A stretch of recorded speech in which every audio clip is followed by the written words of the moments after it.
Hello friends, today we are going to discuss about strategy for anthropology. In discussing the strategy for any subject, what is the most important point is कि हम उसका syllabus देखें, हम syllabus discuss करें, syllabus का एक एक point हमें पता होना चाहिए कि किस सोर्स से हमें लेना है. सेकेंड पॉइंट जो बहुत इंपॉर्टेंट है किसी भी साइंस बैकग्राउंड वाले ऑप्शनल के लिए, वो है डायग्राम. डायग्राम आपके आंसर को एक बेस दे देता है. शॉर्ट टाइम में आप डायग्राम बना के ज़्यादा एक्सप्रेसिव हो सकते हैं. थर्ड पॉइंट है यहाँ पे linkage with ongoing current affairs.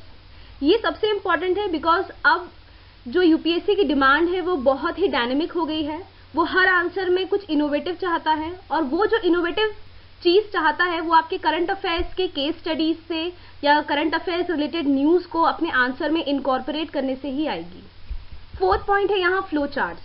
जब हम एग्जाम में 3 घंटे में जब क्वेश्चंस लिखते हैं तो हमारे पास में कई बार टाइम क्रंच होता है. ऐसे में हम कुछ क्वेश्चंस ऐसे होते हैं जैसे जेनेटिक्स के हैं या फिर कुछ रिलेटेड टॉपिक्स के हैं जहाँ पे डिस्क्रिप्टिव ना होके हम फ्लो चार्ट्स बना के ज़्यादा एक्सप्रेस कर सकते हैं कम टाइम में.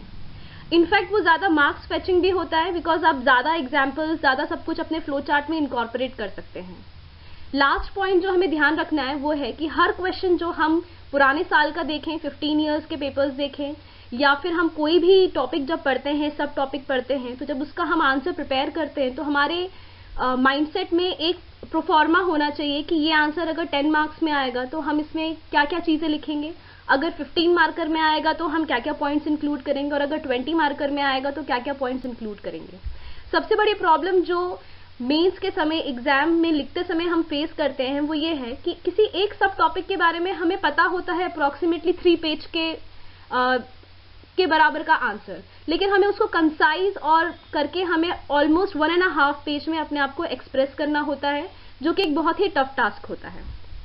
इसलिए हर आंसर का जो प्रिपरेशन होना चाहिए उसमें कुछ की पॉइंट्स जो हम 10 मार्कर, 15 मार्कर, 20 मार्कर सब में डाल सकें और फिर हमें उसे कंसाइज करके वर्ड लिमिट के अंदर करके आगे बढ़ना आना चाहिए. इसमें अब हम देखेंगे कि सबसे मेजर टॉपिक्स क्या हैं पेपर 1 के. तो पेपर 1 के मेजर टॉपिक्स हैं यहाँ anthropology and branches, it's relation with other discipline. Anthropology और उसकी ब्रांचेस को अगर हम ध्यान से देखें तो यहाँ पे हमें कई सारी बुक्स में कई सारी चीज़ें ओवरलैपिंग दिखती हैं हर ब्रांच के साथ में. हमें स्पेसिफिकली 6 पॉइंट पता होने चाहिए कि एंथ्रोपोलॉजी और सोशियोलॉजी, एंथ्रोपोलॉजी और हिस्ट्री, एंथ्रोपोलॉजी और लाइफ साइंसेस, एंथ्रोपोलॉजी और मेडिकल साइंस, इन सब के बीच में क्या सिमिलैरिटीज़ हैं और क्या डिसिमिलैरिटीज़ हैं. क्योंकि जब भी कोई क्वेश्चन पूछा जाएगा तो स्पेसिफिकली कई बार बस इतना ही पूछेगा कि आप इसका रिलेशन बताइए, तो उसमें हम सिमिलैरिटीज़ और डिसिमिलैरिटीज़ दोनों लिखेंगे. सेकेंड बहुत इंपॉर्टेंट टॉपिक है वो है ह्यूमन एवोल्यूशन. ह्यूमन एवोल्यूशन हमें ट्रेस करना होगा. सबसे पहले हमें इसमें हमारा बैकग्राउंड पता होना चाहिए कि ह्यूमन टेक्सोनॉमी के चार्ट में कहाँ प्लेस होता है, उसका एवोल्यूशन किन किन स्टेजेस से हुआ है, वो प्राइमेट्स और उनके साथ में कंपैरिजन हमें करना होगा. फिर जब हम स्पेसिफिकली ह्यूमन एवोल्यूशन में आएंगे तो वहाँ पे ह्यूमन एवोल्यूशन, कल्चरल एवोल्यूशन, ये दोनों कनेक्टेड पॉइंट्स हैं क्योंकि हर ह्यूमंस का जो एवोल्यूशन हुआ है it's according to biological evolution, उसका कल्चरल एवोल्यूशन भी हुआ है. Then we will see about human genetics. Human genetics is a very vast topic but it's very interesting to study और बहुत ही शॉर्ट टाइम में आप अगर कंसेप्ट ग्रास्प कर लें तो आप उसको बहुत अच्छे से एक्सप्रेसिव तरीके से आप कोरिलेट करके आंसर में लिख सकते हैं. सबसे इंपॉर्टेंट पॉइंट जो मुझे एंथ्रोपोलॉजी में सबसे टफ लगता है वो है थ्योरीज. बिकॉज इन थ्योरीज कोई एक ऐसा सोर्स नहीं है जहाँ पे सारी थ्योरीज आपको कंपाइल्ड अप दिखेंगी इन अ वेरी सिंपल लैंग्वेज. तो जब आप थ्योरीज पढ़ते हैं तो आपको इंटरनेट का उपयोग करना पड़ता है, साथ में आपको आपके खुद के नोट्स बनाने पड़ेंगे और आपको कीवर्ड्स याद रखने पड़ेंगे क्योंकि the theories will have different perspective, जिसमें आपको क्रिटिसिज्म भी पता होना चाहिए, आपको थ्योरीज का मेन बॉडी पता होना चाहिए कि what is the central idea of the theory, और आपको ये भी पता होना चाहिए कि कौन कौन से साइंटिस्ट और कौन कौन से एंथ्रोपोलॉजिस्ट थे जो इससे रिलेटेड थे. Then we will come down to ecological anthropology. Ecological anthropology अगर देखा जाए तो थोड़ा सा करंट बेस्ड भी हो सकता है, हम मॉडर्न सिनेरियो से जोड़ सकते हैं और इसका सबसे अच्छा सोर्स मुझे केरला एनसीईआरटी लगता है. Then we have biological and socio ecological factors. Biological and socio ecological factors will include like demography, like fertility, fecundity. ये सारी जो फैक्टर्स हैं ये 10 मार्कर में यूजुअली पूछी जाती हैं, जैसे इस बार के पेपर में भी फर्टिलिटी एंड फेकंडिटी 10 मार्कर में पूछा था सेक्शन बी में in paper 1, and it is very easy to score marks because आपको इसमें हार्डली 5-6 पॉइंट्स याद रखने हैं that you can express and you can get marks. Then we have human growth and development. Human growth and development ऐसा है जो आप 9th standard से पढ़ते हैं, इसमें कोई ज़्यादा कंसेप्चुअल चीज़ नहीं है, बस आपको एंथ्रोपोलॉजिकल पॉइंट ऑफ व्यू से आपको केस स्टडी आपको ज़रूर बताना है कि कौन से साइंटिस्ट ने स्टडी किया है, आपको कुछ टर्मिनोलॉजीज का स्पेसिफिक यूज़ करना है, और एक डायग्रामेटिक चार्ट फॉर्म में भी आप पूरा ह्यूमन ग्रोथ एंड डेवलपमेंट को आप एक्सप्रेस कर सकते हैं। Then we have section B that is culture, society, marriage, family, kinship, political organisation, religion. ये बहुत ही सब्जेक्टिव और डिस्क्रिप्टिव है जिसमें आपके पास में एग्जाम्पल्स होना चाहिए। मॉडर्न एग्जाम्पल्स भी हो सकते हैं, पुराने एग्जाम्पल्स हो सकते हैं, और अब चेंजेस जो ग्लोबलाइजेशन के एरा में हो रहा है इन सारे ऑर्गेनाइजेशन में, जैसे किनशिप है तो किनशिप में क्या चेंजेस आ रहे हैं, मतलब पुराना economic organisation and today's economic organisation in era of globalisation, how it has changed, ये फोकस की बात है। Then we have research methods. It is a very simple thing but probably इसमें से 10 मार्कर और कई बार 15 मार्कर क्वेश्चंस आते हैं, और पास्ट ईयर के अगर पेपर्स हम रिसर्च मेथड में अगर कवर कर लें तो that would entirely cover the entire chapter. Then we have applications of anthropology. ये भी एक बहुत ही इंपॉर्टेंट चैप्टर है बिकॉज नाउ अब अप्लाइड फॉर्मेट में भी यूपीएससी पूछता है, और मॉडर्न एरिया में, डिफेंस में, स्पेस में, मेडिसिन में, how anthropological insight can be used for the betterment, ये बहुत इंपॉर्टेंट है। Then we have paper 2 major topics. Paper 2 major topics में बेसिकली हम इसे 2 सेट में डिवाइड कर सकते हैं, जिसमें एक में इंडियन एंथ्रोपोलॉजी, उसका एवोल्यूशन, उससे रिलेटेड ट्रेडिशनल इंडियन सिस्टम, उसमें कल्चरल चेंज क्या क्या है, ये सारा इंक्लूड हो जाएगा। सेकेंड इज ट्राइबल सिचुएशन, जहाँ पे biogenetic variability, problems, contemporary and history of tribal area आ जाएगा। यहाँ पर भी कई सारी केस स्टडी हम इंक्लूड कर सकते हैं। फॉर एग्जाम्पल रिसेंट में न्यूज़ थी डोंगरिया कोंध का कि न्यामगिरी हिल्स उड़ीसा में है, they have fought in one case against Vedanta resource bauxite mining, ठीक है, एंड देयर द ग्राम सभा has rejected the proposal for the establishment of any kind of mining industry. Deforestation और monoculture एक another problem है जो ये area face कर रहा है, that is reduced food availability. तो हमें इन चीज़ों पे ये छोटे छोटे जो पॉइंट्स हैं केस स्टडी के from current affairs, we have to make another register जिसमें हम ये सारी चीज़ें कंपाइल अप करें और अप्रोप्रिएट क्वेश्चन में हम इन्हें एक्सप्रेस करें। Then we have role of anthropology in tribal and rural development. ये एक पूरा थ्योरेटिकल है that how it has developed, and like initially the focus बहुत ज़्यादा ट्राइबल एरिया पे था, then later on after independence focus आया रूरल डेवलपमेंट में। नाउ इट इज़, अब जो हमारा एरा ऑफ चेंज आया है इसमें now the focus has been more on की रूरल अर्बन रिलेशनशिप कैसे चेंज हो रहा है। Then we have contribution of anthropologist. अगर आप देखें तो इस बार भी क्वेश्चन पेपर 2 में there was a question regarding one anthropologist that was for 20 marks. उनका कंट्रीब्यूशन पूछा गया था क्रिस्टोफ वॉन फ्यूहर हेमेंडॉर्फ का। तो ऐसे हमें एटलीस्ट जो मेजर इम्पॉर्टेंट 10 एंथ्रोपोलॉजिस्ट हैं उनके बारे में 10 पॉइंट्स पता होने चाहिए, that can be asked in 15 marker और 20 marker. Now the most important point that comes in anthropology is कि बहुत ज़्यादा बात है कि anthropology is an easy subject. Easy subject है और इसमें जो कोचिंग नोट्स हैं that are readily available print outs. तो जो रेडिली अवेलेबल प्रिंट आउट्स हैं, if you will compare each coaching notes with another, आपको बहुत डिफरेंस भी दिखेगा। Somebody would be like more oriented towards subjective things, some sources would be more oriented towards giving the case studies. तो merit तो ये है कि they are readily available concise notes from standard books, ठीक है, and they will cover only the topics जो UPSC के syllabus से इन सिंक हैं। डीमेरिट है कि आउटडेटेड स्टैटिस्टिक्स हैं, जैसे 2001 सेंसस है, ठीक है, कोई ज़्यादा केस स्टडी नहीं दी गई है अप्रोप्रिएट, कोई लिंक नहीं है करंट अफेयर्स से। Neither do we get any magazine in market जहाँ पे सारा current affair related to anthropology एक जगह कंपाइल्ड अप है। Some portion are good and some portion are very incomplete, so like scattered reference और notes हैं। Now the second point that we read is कि बहुत सारे जो टॉपर्स हैं दे give a list of books कि ये standard books हैं and we have to study these books. But the point here that is to be in focus is कि कोई भी book को हमें page 1 से page last तक नहीं पढ़ना है. There are scattered material, or some topics of genetics are very good in Pnath, while some topics of genetics are very good in Kerala NCERT books, or there is another set of books, Telugu Academy books. So we have to be very specific कि ये वाला जो portion है that is appropriately expressed in this book and we will refer this book. Then second point is that कोई भी standard textbook अगर आप पढ़ते हैं तो कोई भी standard book में आपको सारी theories एक जगह explained नहीं मिलेंगी. जैसे cognitive theories है या post modernism है, ये कहीं पर भी डिटेल में explained नहीं है in simple language in one book. So we have to refer many books. Different approach of similar topics in different books. जैसे आप फंक्शनलिज्म एक टॉपिक है, थ्योरी है, अगर आप वो केरला एनसीईआरटी में पढ़ेंगे तो that would be in a very different form they have expressed. आप सिमिलर टॉपिक अगर ब्रेन ट्री में पढ़ेंगे या फिर आप सिमिलर टॉपिक किसी स्टैंडर्ड बुक में अगर आप देखेंगे तो आपको वहाँ पे बहुत डिफरेंट अप्रोच दिखेगा. जैसे तेलुगु अकेडमी की बुक्स है, you will find a very different approach. In Telugu academy books what they have done is कि पहले उन लोगों ने हर एक anthropologist who was connected with that theory उसके बारे में डिस्क्रिप्शन दिया है. Then they have targeted what the theory is, then they have targeted what the criticism is, but that compiles up to be like 10 pages per theory. तो यहाँ पे important है कि हम इसे concise करें and make a simple note of 4 or 5 page. Then next thing that is very important in any science subject, चाहे zoology हो चाहे botany हो, that is diagrammatic issues. Diagrams are available in books in both forms like complex or simple.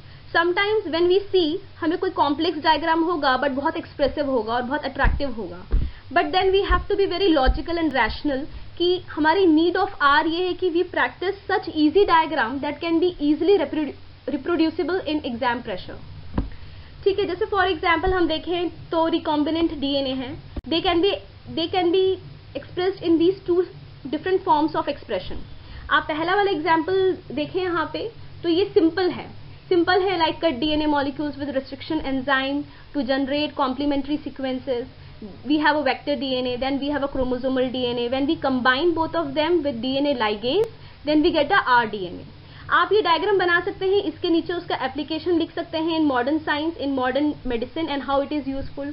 On the contrary, अगर आप complex form देखें तो rDNA का अगर आप देखेंगे तो उसमें बहुत ज़्यादा रेटिकुलोसाइट्स और पी ग्लोबिन डीएनए और टर्मिनोलॉजीज भी जो यूज हुआ है आप एग्जाम प्रेशर में बहुत जल्दी रिप्रोड्यूस नहीं कर पाएंगे until and unless आपको बहुत प्रैक्टिस ना हो, और ये जो एग्जामिनर होगा उसके लिए भी बहुत कैची नहीं होगा. तो ऑल्दो ये बहुत डिस्क्रिप्टिव एक्सप्रेसिव लगता है but it is not very easy to replicate it और to write it in the exam during those 3 hours. Then the another point is that what is the significance of current affairs in anthropology? Significance of current affairs in anthropology is very well demarcated कि अगर आप paper 2015 का paper देखें, 2016 mains का paper देखें तो demand and pattern of questions have changed in paper 2 year by year. More application oriented है then theoretical. ठीक है, for example in 2016 paper 2 what they have asked is that little और great tradition in globalisation era.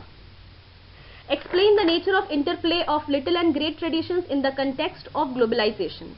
जब आप कोई भी book या कोई भी नोट्स देखेंगे तो वहाँ पे what is little tradition explain किया है, व्हाट इज ग्रेट ट्रेडिशन ये एक्सप्लेन किया है, but their relevance in globalisation era ये नहीं बताया है.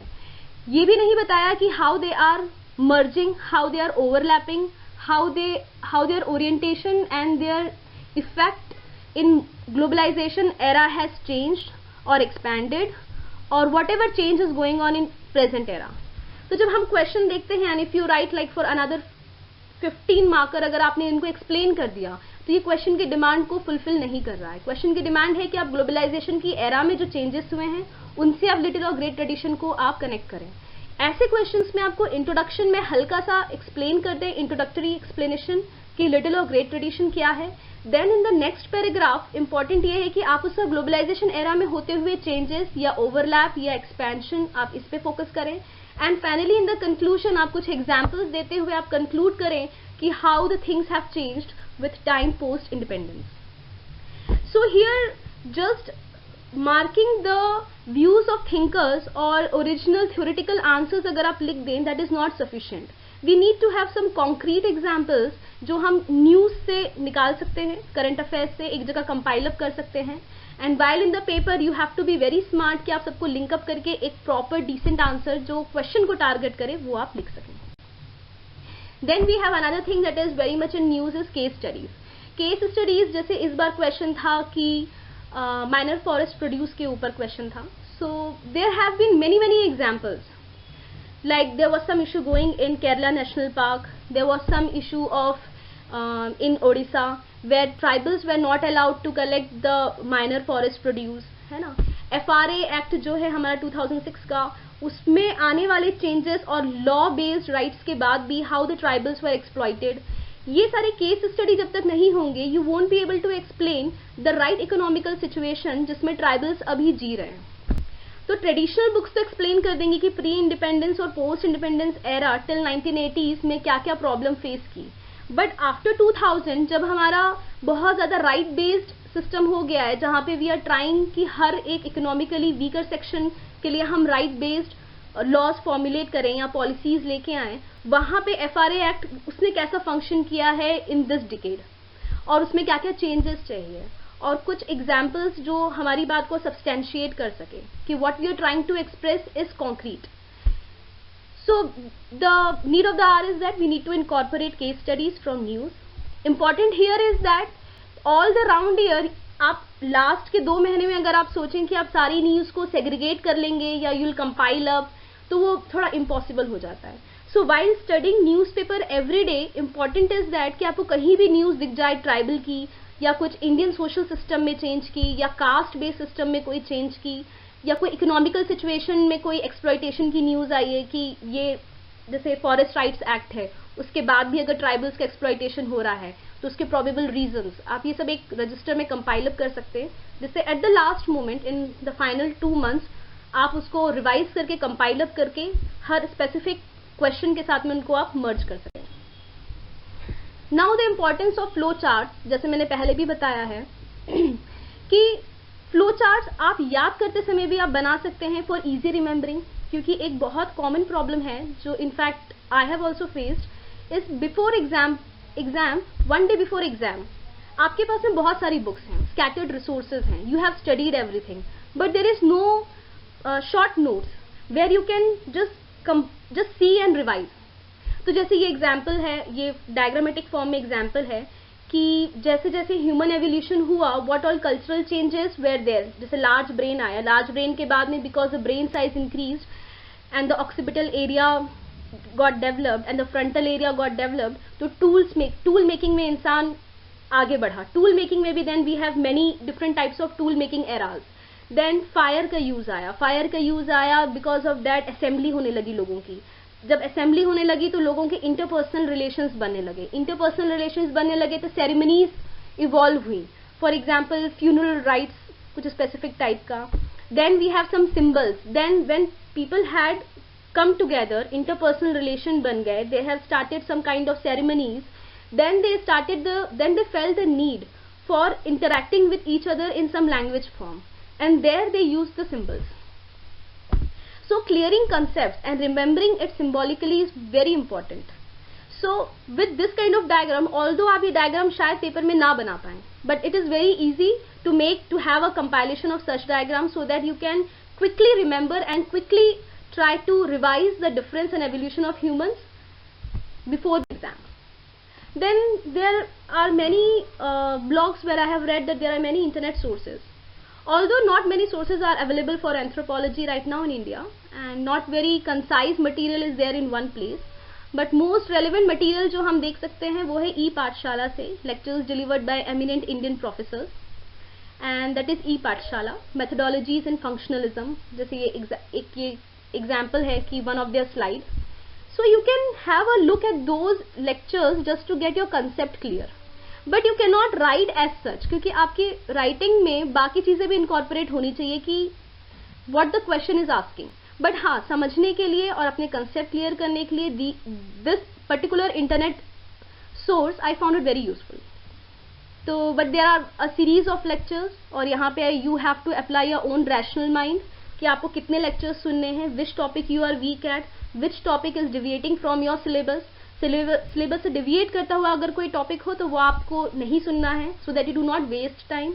और डेफिनेटली एग्जाम के 1 महीने पहले you are not suppose to see this internet sources, because you have to prepare, and along with the preparation, just to clear your concepts, you have to look at these slides.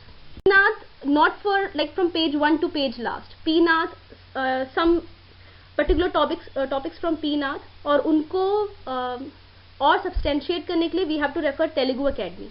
I find Telugu Academy very good in genetics part. So like their socio-cultural anthropology book, I found it like okay, but their genetics part is fabulous. So we have to look at those parts from Telugu Academy. Then if we look at the Vaidya sir's socio-cultural anthropology book, it's a very tiny book, बहुत पतली है, but it's easy to handle, easy to revise, easy to study and easy to remember. So for socio-cultural anthropology, for theories, for particularly initial 5 theories, we can refer Vaidya sir's notes. Then for paper 2 we have Maniratnam notes, Nadeem Hasnain Indian Anthropology, Nadeem Hasnain Tribal India, Braintree notes, case studies definitely from current affairs, and examples from social anthropology, D.N. Majumdar and Madan. So if we incorporate a proper answer from all these books, we will get a compilation of answers whose quality would be above average with examples from current affairs. And there are some open topics also, like anthropological thinkers. For that I particularly have referred Target IS notes and Kerala NCERT, because they have given some 10 or 11 points regarding particular thinkers. And obviously we can look into Anthropological Survey of India, but I do not find the article like very much in relation or in sync with UPSC syllabus. But for case studies, definitely we can pick up some of the studies done by the recent anthropologists in India from the site. So what is the right approach to finish syllabus? When I started preparing it, I first read one coaching notes from page 1 to page last. But when I look back, I found कि बहुत ज़्यादा time मैंने ऐसे में scattered तरीके से waste किया, just to refer many sources for one particular syllabus. So the point is that first read the syllabus topic wise, then you should know which topic to cover from which book, and we should not go into reading any particular notes from page 1 to page last. Then we have to maintain at least 2 register, where जब हम पढ़ते हैं तो पढ़ते पढ़ते जो साथ में डायग्राम्स आ जाएं या केस स्टडीज आ जाएं या फ्लो चार्ट्स आ जाएं, हम उन रजिस्टर्स में कंपाइल अप करके रख सकते हैं. साथ में हम पुराने 10 इयर्स के पास्ट पेपर्स भी हम सॉल्व कर सकते हैं. एटलीस्ट दिस ईयर 2016 मीन्स जो मैंने ऑब्जर्व किया है, that is 60% of the questions have been repeated. And if you could have a very well defined answers in your mind, तो आपको पेपर में क्विकली आप 7 मिनट्स में आप अपने आप को प्रॉपरली एक्सप्रेस कर सकते हैं, बजाय इसके कि आप टॉपिक आए and then you are thinking कि हमने इस बुक से क्या पढ़ा एंड उतनी चीज़ों को आपने incorporate. This friends, we have completed the strategy or the approach how to start anthropology and what all are the small lacunas we should be like very well aware कि हमें ये points अभी से include करना है. जैसे current affairs से अभी से हमें news निकाल के अलग register में compile करना है, flow charts अलग register में करना है, so that at the end 1 month before the exam you are very well ready with your own notes, own short notes of difficult topics, so that you can revise and be prepared for the exam. Okay, thank you.